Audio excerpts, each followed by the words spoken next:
All right, there she is. She's on it.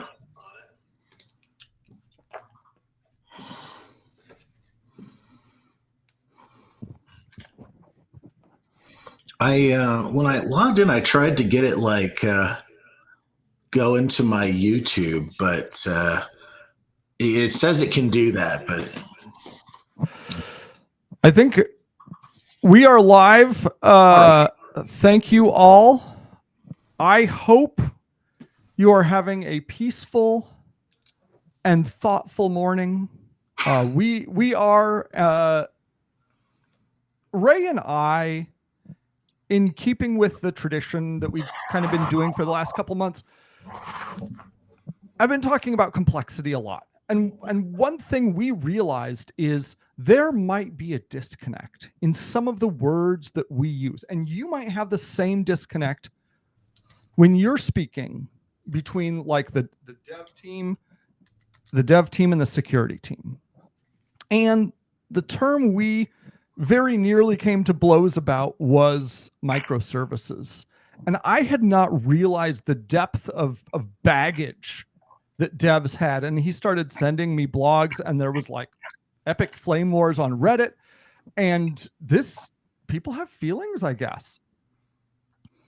And from a governance side, they're pretty great. They beat the alternative. And so we wanted to spend this time with you today talking about these two perspectives. And I think we can align on what good looks like in this space. If not, it should be spicy. We'll have fun. All right, Ray. Are you ready? I suppose so. All right. So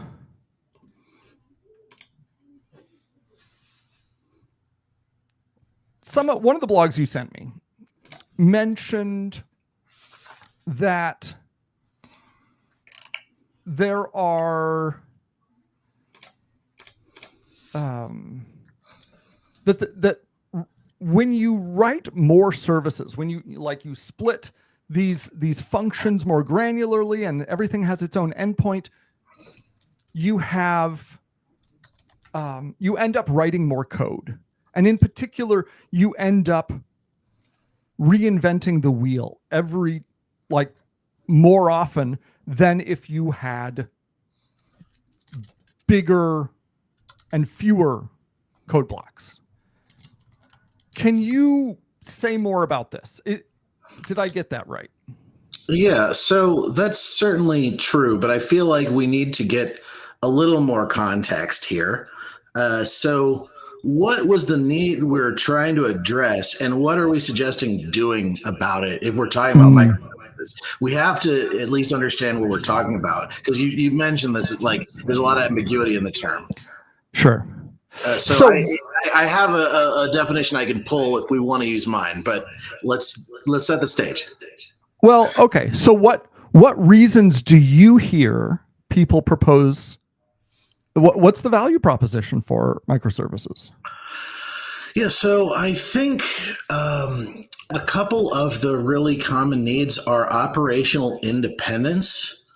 Mm-hmm. So if I have things in many services that are running independently, and if they're microservices, that means they're independent not only in the code base, but in the data store as well, for instance. Like they're loosely coupled, right? So that means I can scale them independently.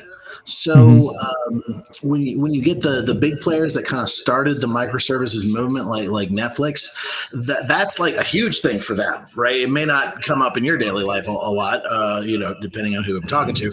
But if it's like, oh yeah, this one type of update of a history entry, like we're just over, like there's so many requests for that, and if we scale this entire service that's responsible for all these other features, that's just wasteful. So sure. I want a lot of independence of scaling and maybe other concerns. And another one is like to get a better team maintenance story, that a team is able to maintain like sole proprietorship of their domain. They can move more independently without interrupting other groups. Sure. Okay. So operational independence, that each thing is not going to knock over the other thing. It's not all one big piece. Okay. Yeah, kind of same motivation that brought about like containerization with Docker, things like that. I mean, a different kind of independence, but um, a whole lot of what we do is try to just like sanely break stuff up into pieces. Mm-hmm. And how much of that is, do you think the demand is based on like just resiliency, like reducing single points of failure, and how much of it is like all these devs think scalability is the coolest thing ever, and they just dream of their app being the next Netflix or whatever? Shooting from the hip, I'm gonna say it's like 85 to 90% the second one. Ah, okay. Okay. I think this is Fang envy. Sure. Okay. Fang envy. Facebook, Amazon, Apple, Netflix, Google envy, however you want to spell Fang that day. Yeah. And another thing I heard is it makes testing more difficult. Mm-hmm. And this one seemed deeply unintuitive to me. Tell me more about how splitting things up can make testing more difficult. Yeah. And Jeremy, I heard you about the echo. I've got headphones on. You might put on some earbuds because I'm still hearing it. We're working on it, Jeremy. And great question. So testability is kind of a double-edged sword, actually. Like when you draw boundaries, some of them are going to be conducive of testing certain things, and some of them, they're going to interfere with. So if I need to test something that now spans microservices and before it did not, then that's much better. Then that's going to yeah. If I am testing functionality that now spans across different microservices, whereas before I only had to hit one endpoint to exercise that functionality, obviously I've made testing much more difficult. If, on the other hand, I am actually testing something that is entirely like that one microservice is responsible for, then a more isolated thing is easy. So it's a matter of like, is my problem space ergonomic to the topology I'm trying to give it, such that most of the things I need to test are going to be isolated into one services. Because if the services are tightly coupled, then they weren't really independent services. Like if it does make testing more difficult, that could be an indication I drew the boundaries wrong. And then there's serverless, which tends to undermine testing for unrelated reasons. Let me punt on that, but there were some big words in there, including some that I haven't heard since my math college days. Let me try to feed it back to you in a practical way. Once I made a serverless app, and this was new to me because I had just dealt with databases before and front ends for them, and suddenly I had to deal with a lot of race conditions that I didn't before, because any given call I made, a read or a write, might be plus or minus 4 minutes in execution from when I called it. So I had to start managing all sorts of semaphores and to verify that the thing was consistent. Is that close to the idea you're talking about? Yeah, there is what actually, back when I chose my one of my old social media handles, Lambda Apocalypse, I was talking about the fallout of kind of this, you might say, the sprawl of serverless, spreading your code across all these different infrastructure elements. And I found out later there was a term emerging for it called Lambda Ping Pong. So, okay, and it sounds like you were experiencing some variant of Lambda Ping Pong in terms of how you would split your logic. Is that resin? Yeah, I mean, I'd write it and I'd call another service to do something else, like and it would read it. It would read it from the record, and it'd get the old answer The commit hadn't happened yet. Yeah. So that was really annoying. And it was especially painful because we ran into capacity restrictions, right? And so when the thing went live, those got a lot worse because we started getting rate limited on the calls being made. And that was dumb. Yeah. So, without getting into the weeds too much, this could be an example of where you've drawn the boundaries that weren't actually ergonomic to your use case. It also sounds like I sometimes call this the split brain problem. Where you've got two different copies of the data, because that is something with microservices. It's generally considered they would have different, independent data stores. If one of them needs a copy of some information, they might have an old copy. Now, ideally, they shouldn't be hanging on to an old copy very much. They should be going to the definitive source of that information, but that's not always practical. So now you've got all this sort of synchronization. And the event sourcing, event modeling people, for instance, like there's a lot of people that have tried to make sense of this and come up with like coherent stories of how you address this, to be fair. But obviously, if you don't create the separation, then you don't necessarily have that problem in the first place to need to solve. Sure. Yeah. All right. Okay. So those are real. What other major downsides did I maybe miss? I think so we talked about overhead, and that's like not to be underestimated, because the more independently runnable pieces you have, the better you need to be at like creating and running and managing all these, monitoring all these little pieces.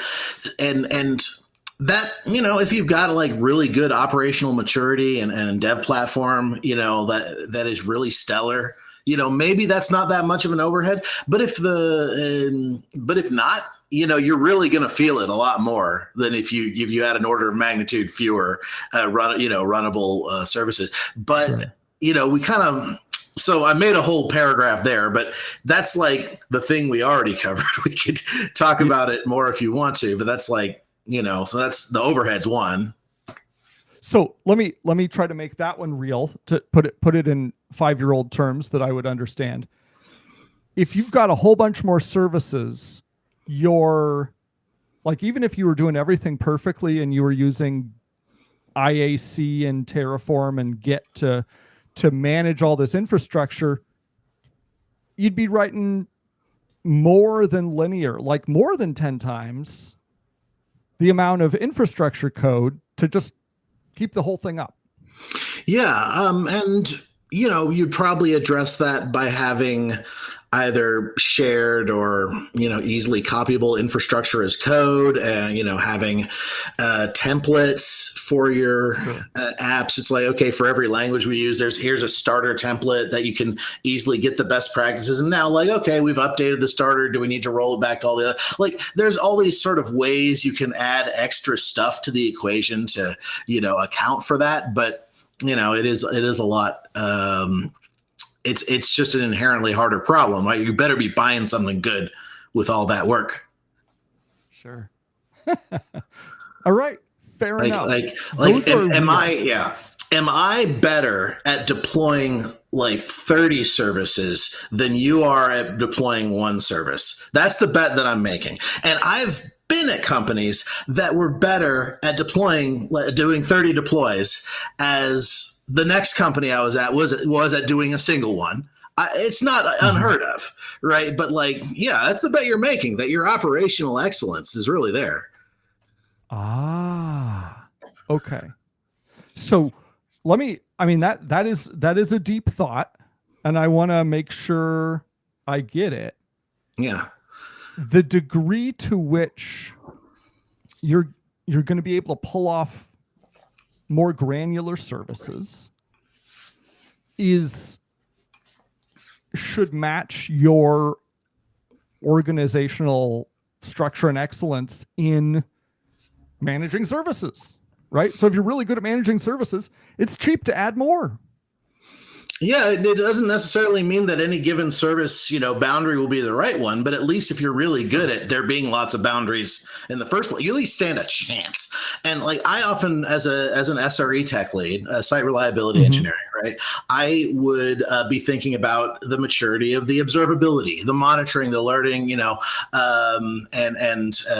maybe structured logging, all sorts of good stuff like that lets us know what's actually happening when we need to know. Mm-hmm. But Mm-hmm. another, obviously you've got security. So you do, SCA, composition analysis scans, like to see, hey, are we using libraries that have vulnerabilities? Do we need to roll some patches out?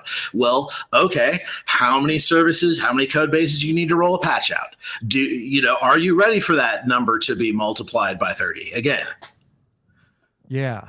All Are right. you so good at rolling your security patches out that you want to roll them out to 30 more destinations? Sure. Okay. Okay. How about I speak to the other perspective? Sure. In the most painful thing in security is often non-standardization. If you have apps written in Perl and Python, and you have RPC, and you've got SSH commands, and you've got Active Directory rules, and your app communicates over a dozen different protocols, each of those has far more work associated with adding just one of those than adding another REST API. It is so cheap comparatively, and you get much better results by standardizing on fewer protocols. And so this is why REST and SOAP before it was so hot for security teams, because think of like you've got one person maybe running like a vulnerability scanner, and it automatically runs, and every day it shoots out like a million vulnerabilities on all these things it found. And this one person has to go get them all fixed across 300 people, right? Being able to say, hey guys, let's consolidate and make the services you offer, instead of, I don't know, weird protocol based, like port based communications, into standard like REST APIs, makes that person's job like, I don't know, reduces it by 95%. Mm-hmm. Oh, that sounds great. And real quick, I want to acknowledge a little while ago, Jeremy said, as we were talking about the FANG envy and the scalability, over engineering for scalability that likely won't be needed. Yeah, that's something I've seen happen, right? This is again, mimicking Google, thinking we'll be as successful as Google if we are prepared for scalability that we don't have the users for. Yeah, that's not what you're talking about now. Just to acknowledge that comment. Yeah. So, it sounds like you're talking about having an architecture standard. Having a common vocabulary of the way here we like services to communicate. And I really, that sounds great. Sign me up. I think that's a completely while it's a necessary prerequisite of microservices, like you're not going to stand a chance if you haven't established your, common protocols, this is where things deviate on the inside, and this is where they're the same on the outside, how they communicate, is an understanding you have to reach with microservices. You could just reach that understanding and also not be trying to maximize the number of services you have. Right. I think further Like that same principle goes deep, deep, deep. Even if once you standardize on like on REST and you're not communicating over weird proprietary ports from weird proprietary companies, there's still a lot of value just in standardization. Security sees so much value in standardization. If you can get every API endpoint to either fall in a public facing or internal facing, and all the public facing ones call the same auth library to validate, I don't know, auth cookies or something, and all the internal ones have the same like segmentation, routing, authentication standards to, machine to machine. That's huge. I've seen some of the most complicated, weirdest auth stacks because they were rebuilt every time, band-aided on, and effectively because it was band-aided on instead of a like, oh, we have a new case, a new use case, a new need, we're going to spin up a new API for it. They added an existing, like, just further handling to the existing need. It made the complexity within that very difficult to test for security vulnerabilities because it's an auth stack. And it would have been so much simpler if they said, like, yeah, we take an OIDC token and we validate that sucker. Like, easy. I know how that works. Further, there's this baggage that I think security people have about the documentation of dev teams. And we rely on your documentation more than you could ever possibly imagine because we need to know what the thing does. Yeah. Shawshank, you're exactly right. Shawshank? Yeah. And okay. So might be Shawshank.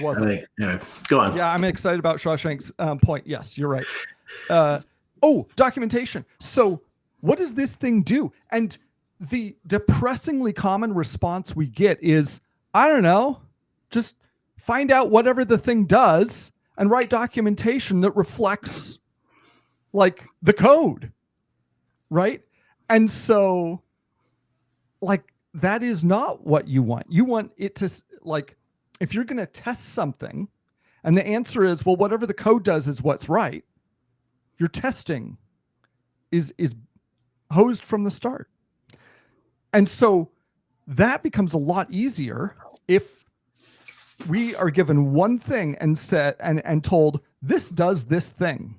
It only accepts post commands and it takes JSONs of these 3 different schema and it tries to commit them or it returns an error or something, right? So much easier. We can also apply tooling that scales pretty well if it's the same protocol, right? Like we can throw SCA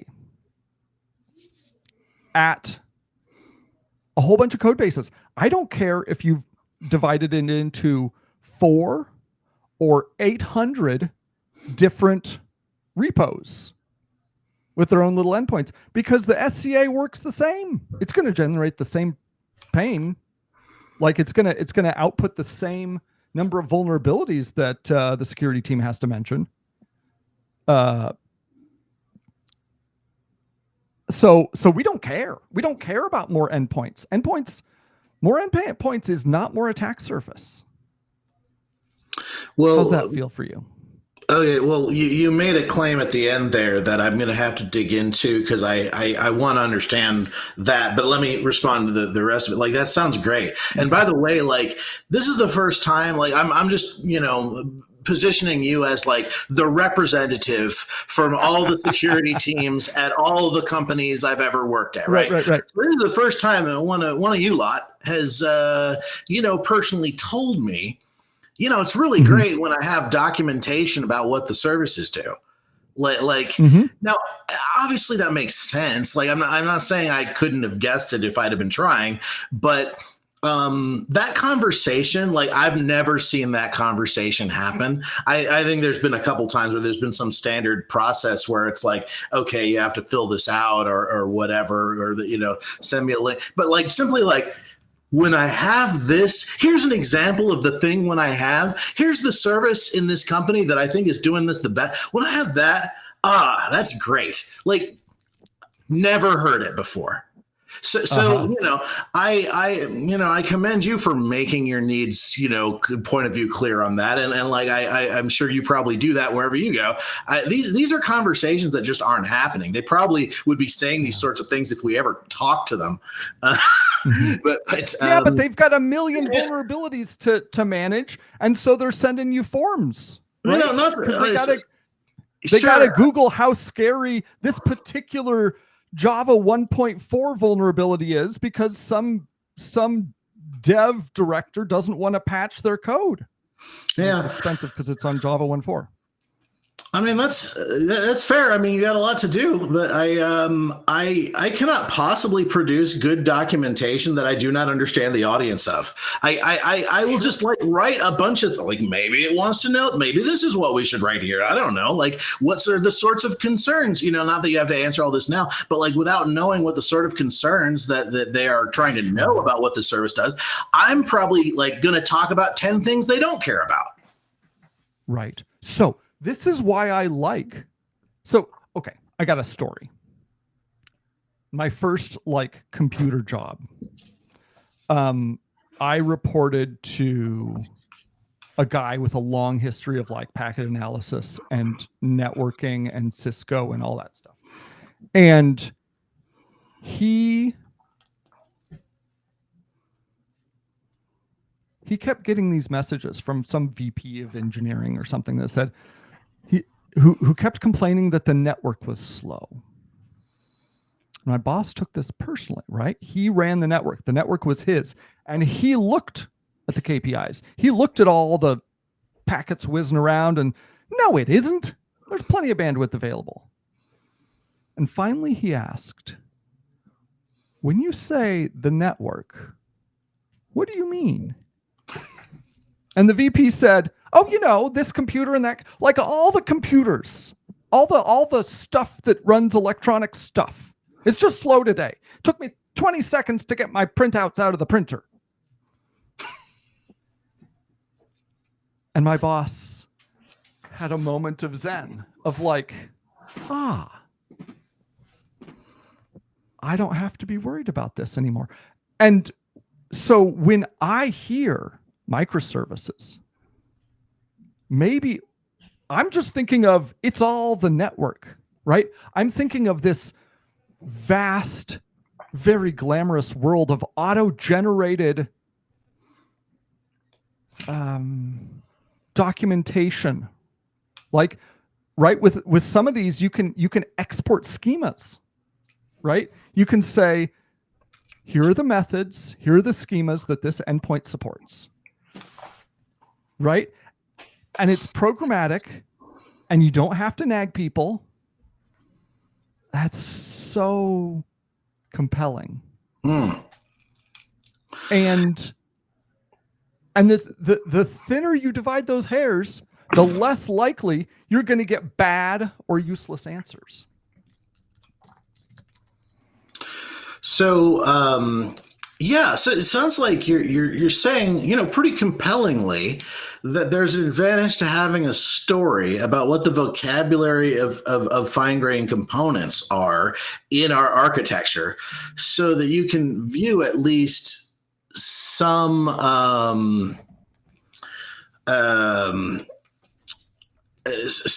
representation. It might not be the perfect one, but without interrupting anyone, you can get some kind of bird's eye on what's going on. And so I say, that's a great thing to want. It's a little weird that you would be limited to what service topology you were using in order to have that need addressed.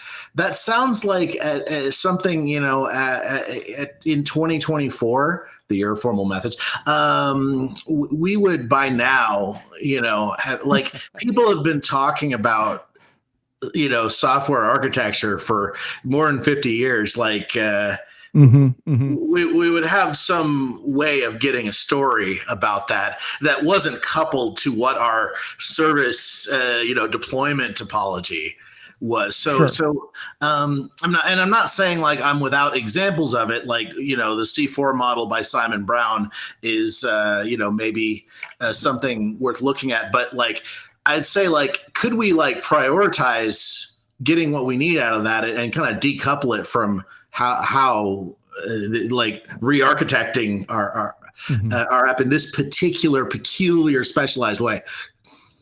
Right. So I don't care how many services. I just want people to use services. Right. And I want the services to be like somewhat understandable. And I want fewer stacks for me to annoy people about. I think, and honestly, I'm a little bit, it's dishonest of me, but I kind of feel like if I can just push people in this microservices direction, then maybe we won't, like, that will also help with the problem of people expanding on infrastructure in order to save a buck, right? Like, there is no reason in 2024, I will say it here, to run an EC2 unless you're lift and shifting, and you shouldn't be lift and shifting. You mean running directly in EC2? You mean you should be running in something buying that runs EC2 in compute? Buying EC2 compute. No reason. What would you use instead? I would use Fargate. It's built out of the same compute. I like Fargate. Fargate has, like, allows for Git controlled infrastructure. You have your code base on Git and it runs on Fargate in a container. And EC2 is just a VM. It's a pet, right? If people say they have EC2, they are in dire danger of pet IT and pet development.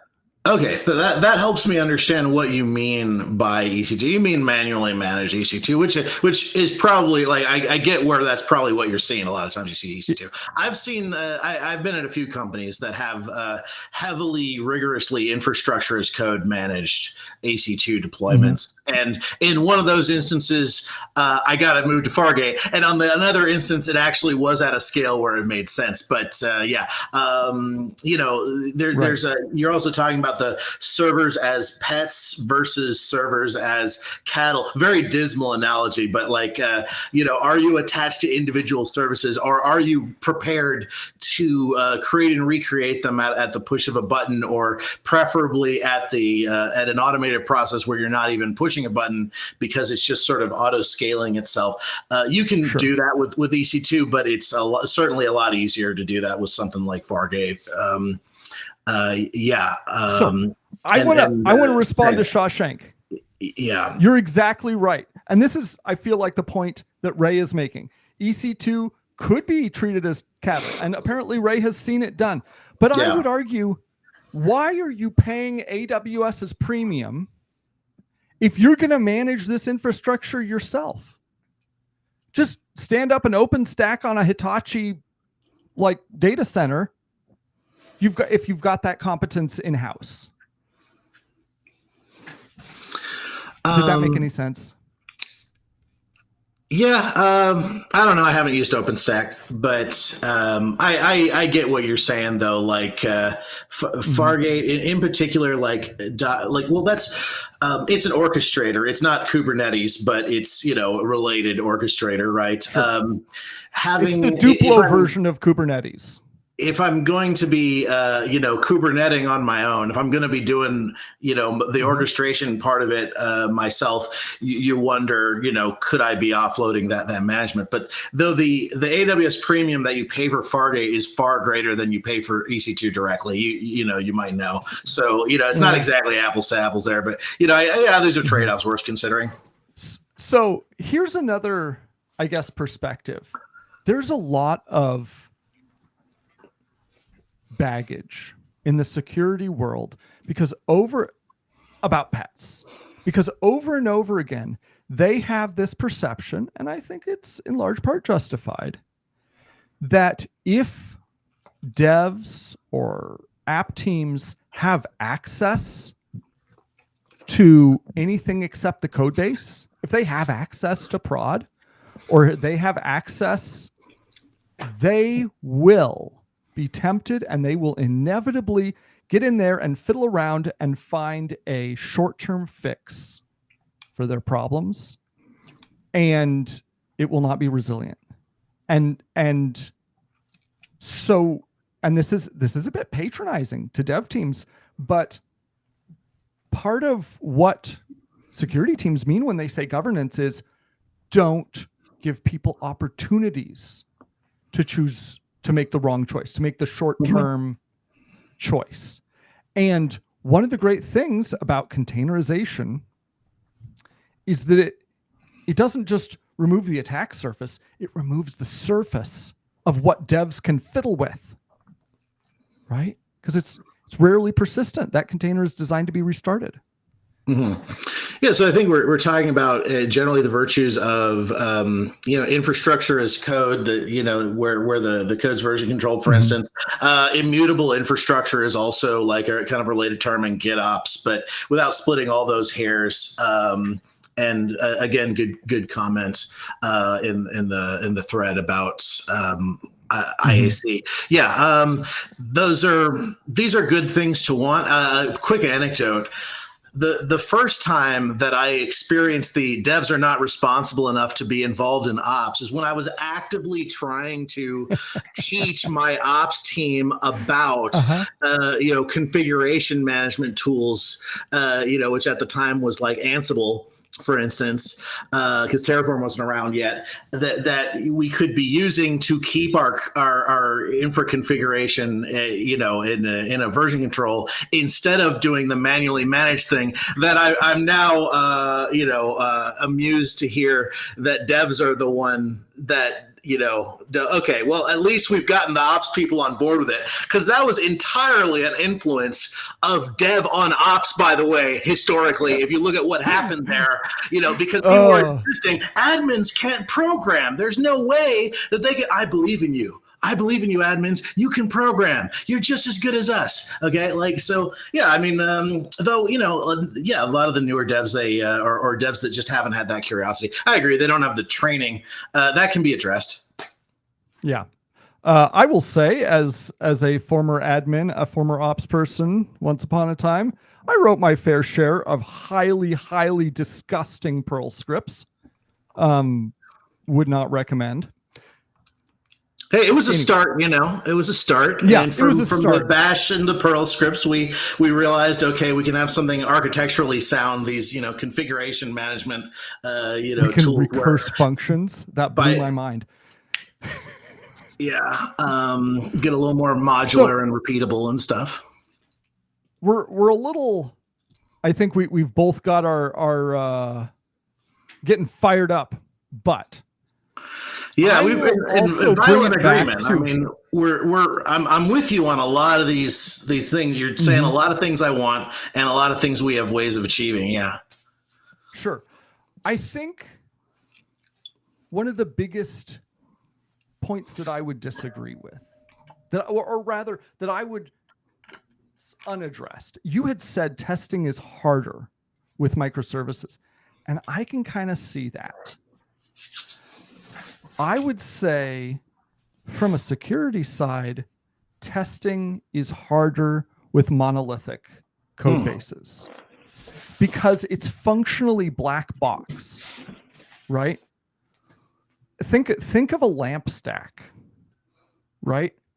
If you guys don't remember, the PHP and the database and the Apache, there's no boundaries, right? This code, the config is highly interdependent, highly coupled. And so making a change in a PHP script or Apache is also going to, like, it's going to take down your whole app. And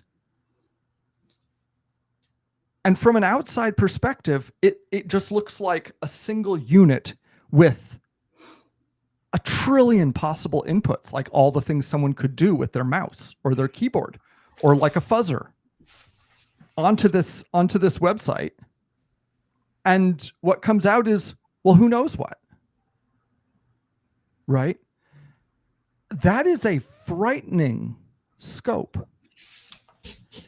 And so it's very compelling to be able to say, oh,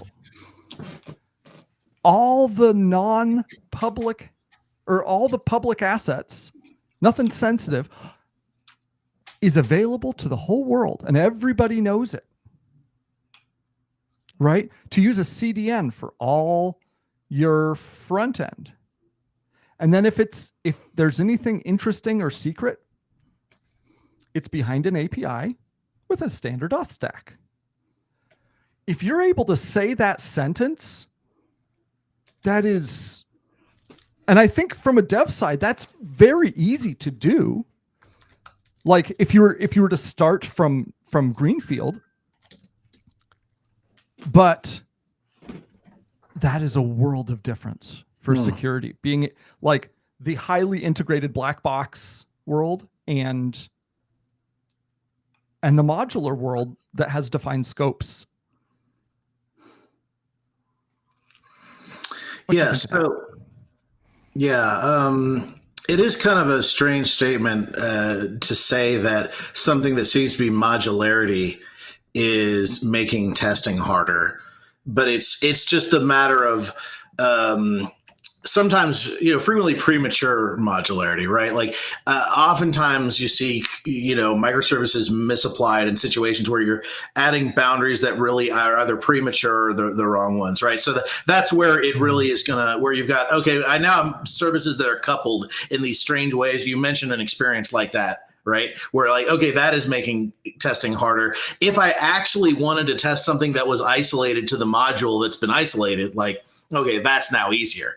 But have I made that bet properly that I'm removing friction in the right times and adding it in the appropriate times, or have I just like done the opposite of that? That's not only a testing concern. That's what is my customer going to ask for me in the next feature concern. It's like, and to have to, and the skit in the YouTube skit I linked in the thread, is a skit with this is a conversation. So I cannot do that justice, but it's like, you do not like, it is embarrassing to be answering to a product manager who has a very reasonable thing they want the app to do. And you have to say like, well, because this service is like over here and that service is over here. And, there's this convoluted set of boundaries that have been erected sort of speculatively. We now can't implement your feature without this ridiculous amount of work. Like that's embarrassing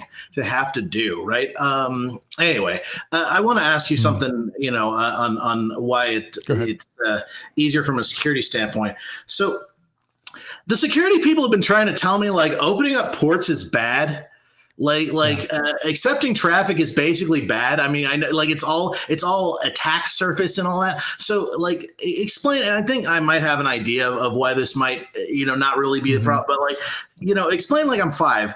I thought attack surface was bad. You're saying the monolith, I'm just like breaking it up into millions of attack services or whatever. Like, why is that better for security? I thought it was Sure. just better for what a dev wanted. I had no idea it would be better for security. Sounds worse. Fascinating question. Okay. Because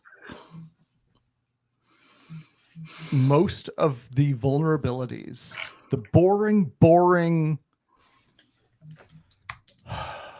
just painfully dull vulnerabilities that are most important are not within the code. They're within the infrastructure. And so if we can reduce the amount of infrastructure that is exposed, that's like 90% of the functional attack surface. And because it's at the infrastructure layer, it's also, those kinds of vulnerabilities are also far more damaging. Right? You're more likely to get root and like remote code exec through a infrastructure bug than you are a flaw in like application logic. So if we can, and so that's the point with eliminating ports. Ports are often associated with infrastructure, right? And so we have followed the rest world into this beautiful world where all this weirdness on ports doesn't matter, and all you ever need to do is talk on 443. Like, or maybe another port, but fundamentally it's just HTTP, potentially encrypted by a lower layer stack. So does that help? It sounds like you're saying that although there are a lot more services and a lot more, in theory, attack surface, the uniformity that this pattern imposes actually means. I think Goldratt said, like, he was talking about how physicists view complexity of a system, actually. And he gave two diagrams, and he claimed, I haven't done this experiment, that if you point to a regular person, they'd be like, well, that one's more complicated because it has more items in it. And a physicist will say, actually, the one with more types of things and relationships between them, but fewer elements, that one's the more complex one. The simpler one to me is the one with fewer types of entities and relationships, but even if there are more of them. Right. Very well said. Yeah, I didn't actually make that connection before you explained. Yeah, so that's cool. That's helpful. And this is also why we like serverless, right? If you've got a JVM, I don't care what version it's on, Amazon will always do a better job of patching and keeping secure the underlying virtual machine version than your IT team will. Like, at best, your IT team will meet them. So the amount of... it's probably more expensive to run your JVM on Beanstalk as opposed to like a Linux EC2 you spun up, right? But what you get is not having to muck around with that thing, right? It's value-based pricing. And for our side, it is a heck of a value proposition. Yeah, we gotta find better ways of giving you the stuff you want, Dylan. Especially with serverless. So now there are like optimized scenarios in which serverless is like a really great experience for writing and maintaining stuff, right? Like, so it's not that it doesn't exist, but like it throws away basically everything we've figured out about how to do software well. You have to just flush down the toilet in order to do serverless, except for maybe for infrastructure as code. You get to keep that. But everything else, no testing, no OO, or if you like functional, none of that either. Every way that we know of managing the complexity of an application and assuring that it does what we think it does, like as soon as you're doing serverless, your lovely little application has had its code just scattered across the universe into all these different AWS entities. And I don't need to know what JVM version it was. Well, actually, I do, because it's in my it's in the Lambda configuration. But it's whatever. Sure. It's easy to manipulate, at least. But my app logic is just a nightmare now. Has been the experience of applying a serverless by default scenario, as opposed to just here's one page of code. Here's a couple pages of code that we recognize we would get a lot out of it if we just made that a Lambda. I'm all for that. But in terms of trying to make that your core application logic, I believe that AWS has led us, into, frankly, a nightmare of maintenance for that. I consider it irresponsible. I will fight you on this, Ray. What the cloud providers have done, led by them. Okay, we sit here counterpoint. Maybe I'm mad about other things that are happening in my life and in the world right now. Maybe that's really what I'm mad about. But let's unpack Ray's feelings here. Get it? Yeah, AWS. Darn AWS. Okay. Counterpoint. Which is, by the way, my favorite cloud provider. Ray, are you Which proud? Is why their failings I am so aware of. Yeah, right. Well, yeah, everybody. Fair enough. I would agree. Yeah. There are too many services. I don't think anyone's arguing with that. But I don't think serverless as a principle should be demeaned. I feel like because of that propensity by the vendors to try more products, maybe some of them will land. To me, serverless is just the commercialization of abstraction layers. And that has enormous value. How much has the existence of SQL as an abstraction layer saved companies because they didn't have to write their own database logic, right? Selects, and it hasn't changed in 40 years or whatever. Yeah, right? I mean, at least a useful subset of it has been pretty stable. Yeah. Right. And we customize it all kinds of ways, but there's a very coherent subset of SQL that is just rock solid, across platforms. Right. And you get like flame wars for people that are big fans of Postgre and MySQL, and then it got bought by Oracle, and then people hated it, and Maria, and but honestly, yeah, but honestly, they're all pretty good though. They're but Postgre's better. Just SQL, right? And you can the important part is not the database engine. The important part is SQL. This rock solid logic language, to the point where I think one of the most popular, at least by volume calls per day, SQL engine is Spark. Right? And that's just an abstraction layer that lets things that like to speak SQL talk to these Hadoopish clusters. It's not about the underlying tech. It's about agreeing on a boundary. This is almost, we're getting into psych, and you got to have healthy boundaries, people, between your stacks. Yeah, I think that a unit of deployment and database ownership is just seeing that as the default boundary to draw.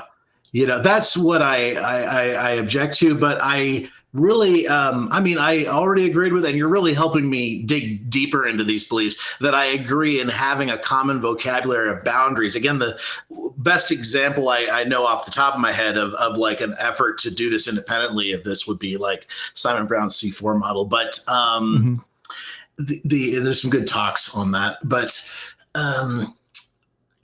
basically, what I'm saying So is like, what's like a I want to big, jump in, Ray.